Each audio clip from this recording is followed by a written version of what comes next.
So what is going on, guys? Triple G here, back with another Escape from Tarkov video. In today's video, we're going to be going through the patch notes, which bring a huge number of changes to Escape from Tarkov and a brand new wipe, which starts today. So if you enjoyed this video, please consider subscribing to the channel or join us over on Twitch. We stream 5 times a week, and otherwise, let's get straight into this video. So let's start with the big ticket items, and those are the new additions that have been added to Escape from Tarkov. First of all, it is the expansion of the lighthouse location. Now, this has added the ability to visit the island where the lighthouse is located, and also added new interiors inside the water treatment plant facility. If you didn't know already, you're going to be able to get a special currency to go and visit a special boss to buy certain items from this boss down the pier. It is going to be a hotspot at wipe. It's going to be a hotspot for snipers, so be aware when you're going down there. They've also added 3 new bosses, and these bosses are different to any of the other bosses in Escape from Tarkov. The commanders of this ex-USEC PMC group known as Rogues, the leader of the gang is Knight, who coordinated the actions of the entire group and specializes in assault operations. Birdeye maintains distance between him and the enemy, setting up ambushes and choosing positions with clear line of sight to the area. Big Pipe prefers the grenade launcher and serves the role of a massive firepower in battle and always rushes towards the enemy to reach combat distance. Now, these bosses maintain contact with each other and with the other rogues. However, they don't stick together, and instead they keep positional distances. When an enemy is detected by any of the bosses or rogues, information on enemy location is transmitted to everyone by radio, and the bosses prepare for battle, taking up tactical positions for engagement. Now, these bosses help each other. They use all available weapons, are hostile to everyone, players of any faction, scavs and raiders. They don't communicate with the rest of the bosses and fence, and they attack any enemy immediately. Killing them does not affect the player's reputation. Now, this is really interesting because previously on the last wipe, if you were a PNC, the rogues wouldn't attack you on sight, but these bosses will. And more importantly, killing these bosses, which will have significant piles of loot, will not affect your scav karma and will not affect any PMC karma at all whatsoever. One of the big changes with these bosses is the habitats are lighthouse, shoreline, woods and customs. So they're not going to be limited to one map. They do not stay in one place and instead wander through these locations all the time.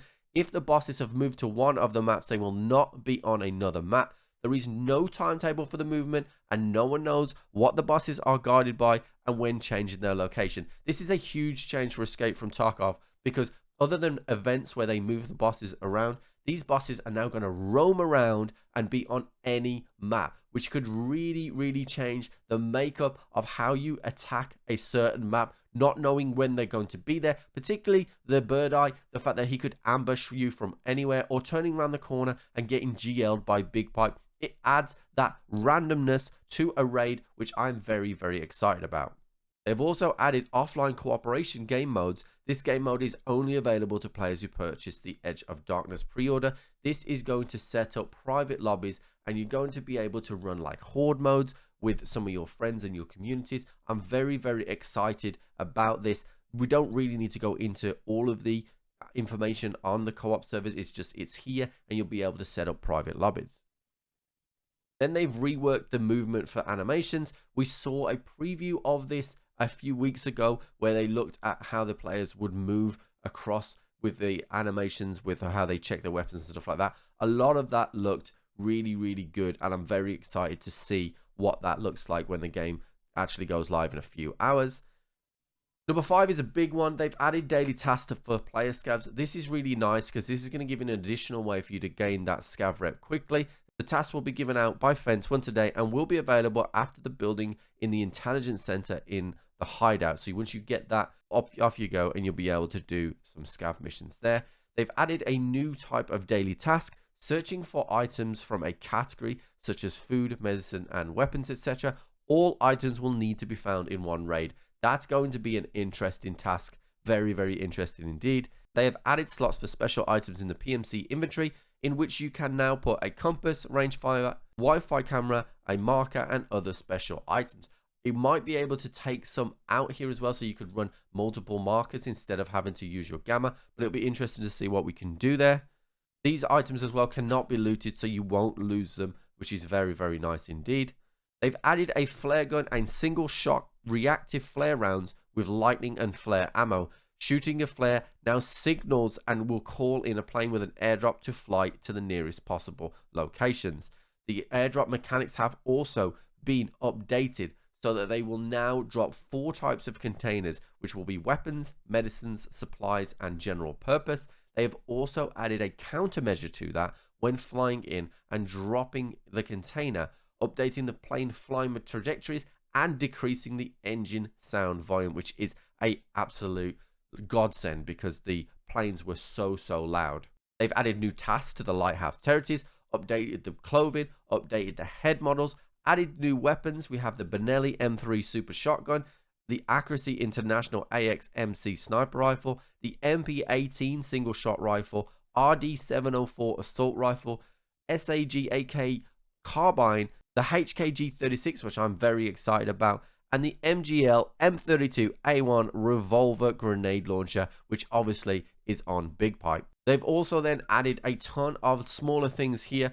Reworked metabolism, reworked elite strength, so you will now not completely go weightless on elite strength. They've added some new outfits, new crafting recipes in the hideout, updated some inertia speeds and force, and changed the bonuses for the perception skills so you won't hear quite as far as you used to. Then there's some graphical improvements, so if you are an AMD person like I am, FSR is here, and this will give you an increase in the amount of frames that you will get out of what could be a modest GPU.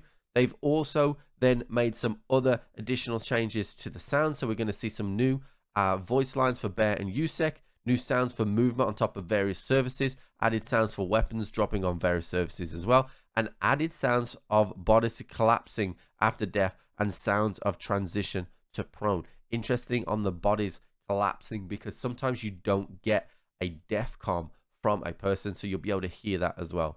And then there are the fixes. Now, I'm not going to go through all the fixes specifically, but there is a ton here, and I will put a link in the description if you want to go through them. But mainly, they're just like simple bugs that once you read them, you're like, oh yeah, I understand that. Nice and simple, and away we go. Overall, we're seeing some significant changes to Escape from Tarkov.